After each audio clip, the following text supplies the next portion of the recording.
Bismillahirrahmanirrahim. Assalamualaikum warahmatullahi wabarakatuh. Di sini kami akan menjelaskan pro kontra KHI dalam masyarakat muslim di Indonesia. Penerapan hukum Islam di Indonesia dalam proses pengambilan keputusan di pengadilan selalu menjadi masalah. Selain itu, dari aspek kemajemukan masyarakat bangsa, hukum yang berlaku juga sebaiknya menganut sistem hukum nasional yang bersifat majemuk atau pluralistik. Secara teoretik, orang selalu mengaitkan berlakunya hukum dengan kekuasaan, terutama kekuasaan negara. Secara faktual, umat Islam Indonesia hanya sekedar merupakan kelompok mayoritas di Indonesia, tetapi juga merupakan kelompok terbesar dari umat Islam di dunia. Hukum Islam menempati posisi sangat strategis dalam sistem hukum Indonesia. Untuk dapat berlakunya hukum Islam di Indonesia dalam bingkai sistem hukum nasional, diperlukan hukum yang jelas dan dilaksanakan baik oleh para aparat penegak hukum ataupun oleh masyarakat. Untuk itu, muncullah gagasan dasar kompilasi hukum Islam. Hal itu untuk menjembatani penerapan hukum Islam di Indonesia. Lahirnya kompilasi hukum Islam tidak dapat dipisahkan dari latar belakang dan perkembangan pemikiran hukum Islam di Indonesia. Di satu sisi, pembentukan KHI terkait erat dengan usaha-usaha untuk keluar dari situasi dan kondisi internal hukum Islam yang masih diliputi suasana kebekuan intelektual yang akut. Di sisi lain, KHI mencerminkan perkembangan hukum Islam dalam konteks hukum nasional, melepaskan diri dari pengaruh teori resepti, khususnya dalam rangkaian usaha pengembangan pengadilan agama. Hukum Islam di Indonesia memang sejak lama telah berjalan di tengah-tengah masyarakat. Namun harus dicatat bahwa hukum Islam tersebut tidak lain merupakan hukum fikih hasil interpretasi ulama abad kedua Hijriah dan abad-abad sesudahnya.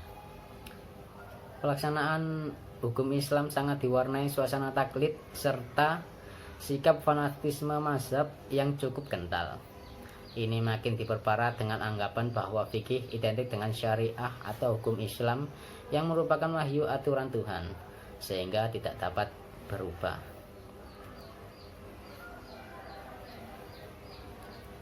Penyusunan kompilasi hukum Islam dapat dipandang sebagai suatu proses transformasi hukum Islam dalam bentuk tidak tertulis ke dalam peraturan perundang-undangan. Pertama, tahapan pengumpulan bahan baku yang digali dari berbagai sumber baik tertulis maupun tidak tertulis.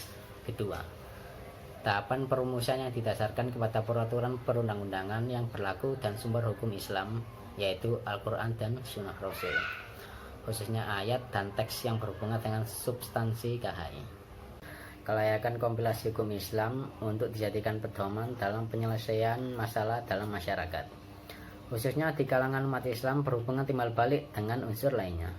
Pertama, unsur kompilasi hukum Islam sendiri sebagian dari perangkat hukum yang unifikatif. Kedua, unsur aparatur pemerintahan masyarakat yang menjadi tokoh rujukan. Ketiga, unsur kesadaran hukum masyarakat. Keempat, unsur kemudahan yang dapat diperoleh masyarakat dalam melaksanakan kompilasi hukum Islam. Di sini saya akan melanjutkan presentasi rekan saya. Keberadaan KHI dalam sistem hukum nasional relatif berumur muda. Ia akan dihadapkan kepada berbagai masalah, di samping masalah harapan-harapan, baik di kalangan pemimpin masyarakat maupun di kalangan para pengikut mereka. Masalah pertama adalah sosialisasi KHI kepada masyarakat, khususnya di kalangan umat Islam secara umum. Masalah kedua adalah persepsi di kalangan pemimpin masyarakat terhadap KHI, terutama di kalangan mereka yang tidak terlibat dalam proses penyusunannya, sementara mereka memiliki keterkaitan yang ketat terhadap ajaran Fakuha dan memiliki pengaruh yang kuat di kalangan para pengikut mereka.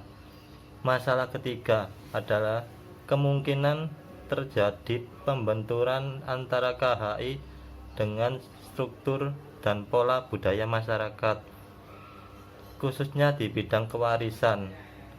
KHI disusun dan diputuskan oleh elit masyarakat di pusat pemerintahan dan pendidikan, sementara sebagian besar masyarakat bermukim di pedesaan yang terikat dalam tradisi lokal. Masih besar kemungkinan masyarakat menerima hukum kewarisan Islam secara simbolik, sedangkan substansinya mengacu kepada kaidah lokal yang berlaku secara turun-temurun. Kompilasi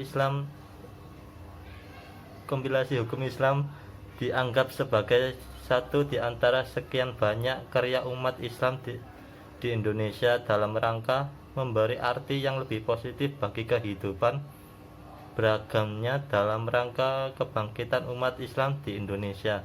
Secara tidak langsung, ia juga merefleksi tingkat keberhasilan tersebut, sehingga dengan membaca karya tersebut orang akan dapat memberikan penilaian tingkat kemampuan umat Islam dalam proses pembentukan hukum. Akan tetapi, karena kompilasi hukum Islam harus dilihat bukan sebagai sebuah final, maka kita juga dapat melihatnya sebagai salah satu jenjang dalam usaha tersebut, dan sekaligus juga menjadi batu loncatan untuk meraih keberhasilan yang lebih baik di masa mendatang. Tujuan kompilasi: 1. Melengkapi pilar peradilan agama. 2. Menyamakan persepsi penerapan hukum. 3. Mempercepat proses takribi bainal ummah. 4. Menyingkirkan paham privat affairs. Mengenai fungsi KHI, secara singkat Kiai Haji Hasan Basri menyebutnya sebagai kompilasi untuk menuju kodifikasi. Dikatakannya pula bahwa kompilasi hukum Islam ini yang kini tengah dicanangkan kalau nanti berhasil dikodifikasikan dan dijadikan undang-undang atau peraturan oleh pemerintah kita, jelas merupakan sumbangan umat Islam yang sangat bagus bagi pembangunan hukum nasional yang selama ini kita dambakan. Berbeda dengan pendapat tersebut, Bustanul Arifin mengatakan bahwa kita lakukan adalah kompilasi, yaitu mengumpulkan pendapat-pendapat dalam masalah fikih yang selama ini dianut oleh umat Islam. Jadi bukan kodifikasi, sebab istilah ini mengandung arti menciptakan hukum baru atau mengubah yang telah ada. Kompilasi hukum Islam diharapkan dapat menyatukan wawasan hakim peradilan agama di Indonesia dalam memecahkan masalah yang diajukan kepada mereka.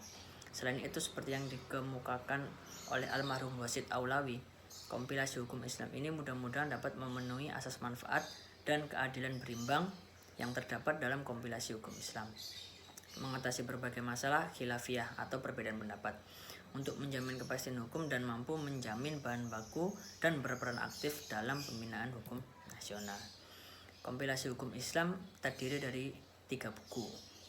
Buku pertama tentang perkawinan, buku kedua tentang kewarisan, dan buku 3 tentang perwakafan. Pembagian 3 buku ini hanya sekedar pengelompokan bidang hukum yang dibahas, yaitu di bidang hukum perkawinan atau munakahat, bidang hukum kewarisan faraid, dan bidang hukum perwakafan. Dalam kerangka sistematikanya, masing-masing buku terbagi dalam beberapa bab tertentu dan terbagi pula atas beberapa bagian yang selanjutnya dirinci dalam pasal-pasal. Secara keseluruhan, kompilasi hukum Islam terdiri atas 229 pasal dengan distribusi yang berbeda-beda untuk masing-masing buku. Porsi yang terbesar adalah pada hukum perkawinan, yakni mulai pasal 1 sampai pasal 170. Kemudian hukum kewarisan yang dimulai dari pasal 171 sampai pasal 193. Wasiat dimulai dari pasal 194 sampai pasal 209, dan hibah pasal 210 sampai pasal 214. Kemudian paling sedikit hukum perwakafan yang dimulai dari pasal 215 sampai dengan pasal 227. Ditambah pasal ketentuan-ketentuan peralihan dan ketentuan penutup yang masing-masing 1 pasal. Perbedaan ini timbul bukan karena ruang lingkup materi yang berbeda, akan tetapi hanya karena intensif dan terurai atau tidaknya pengaturannya masing-masing yang tergantung pada tingkat penggarapannya. Hukum perkawinan karena sudah digarap sampai pada hal-hal yang detail, dan hal yang sedemikian dapat dilakukan mencontoh pada pengaturan yang ada dalam perundang-undangan tentang perkawinan. Sebaliknya, karena hukum kewarisan tidak pernah digarap demikian, maka ia hanya muncul secara garis besarnya dan dalam jumlah yang cukup terbatas. Sekian presentasi dari kelompok kami, kurang lebihnya mohon maaf. Assalamualaikum warahmatullahi wabarakatuh.